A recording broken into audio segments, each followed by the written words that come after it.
మా అనంతమ్మ ఆకింపేట బాలకృష్ణ అయ్యా ధర్నా ఉంది అని చూసిరానికి పోతే అరెస్ట్ చేసుకొని పోయిండ్రు. మా బాబు 3 సంవత్సరాల అరమిలు పోయితే పొలం కొన్నాం 13 ఎకరాల భూమి అవుతుంది సార్. మరి మేము ఇంట్లో ఉండగలగాలి, పోగలగాలి. ఎట్లా మా భర్త మాకు వస్తే మంచిగా ఉంటుందంట.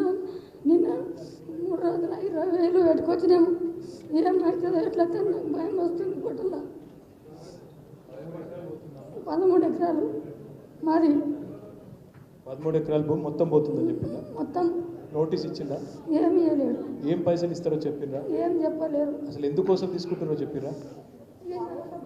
ఫార్మా కంపెనీ అని చెప్తున్నారు. ఫార్మా కంపెనీ అని చెప్తున్నారు. అంతే తప్ప ఏంది, ఎందుకు, ఎప్పుడు ఇస్తాం, ఎంత ఇస్తాం తెలియదు. ఇప్పుడు మీ దగ్గర మార్కెట్లో ధర ఎంత ఉంటుంది ఒక ఎకరానికి? ధర అంటే నాకు తెలియదు కాదమ్మా, అంటే మీకు అందాజా కూడా తెలియదా? అసలు తెలియదు. 10 లక్షలు ఉంటుందా, 15 లక్షలు ఉంటుందా, అది కూడా తెలియదా? ఏం తెలియదు. మీ దగ్గర గుంజుకోనికే చూస్తున్నారు ల్యాండ్, అందుకే మీరు పోయి లొలిపెట్టారు. లాసేళ్ళు ఫోన్ చేసిండు. ఫోన్ చేసి మీటింగ్ ఉంది దా అంటానంటే పోయిండు.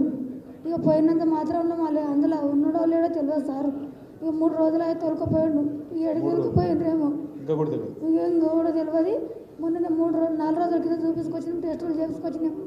ఏమవుతుంది ఎట్లయితే అంటే నా భయం నాకైతుంది. జ్యోతి నువ్వేదో చెప్తా.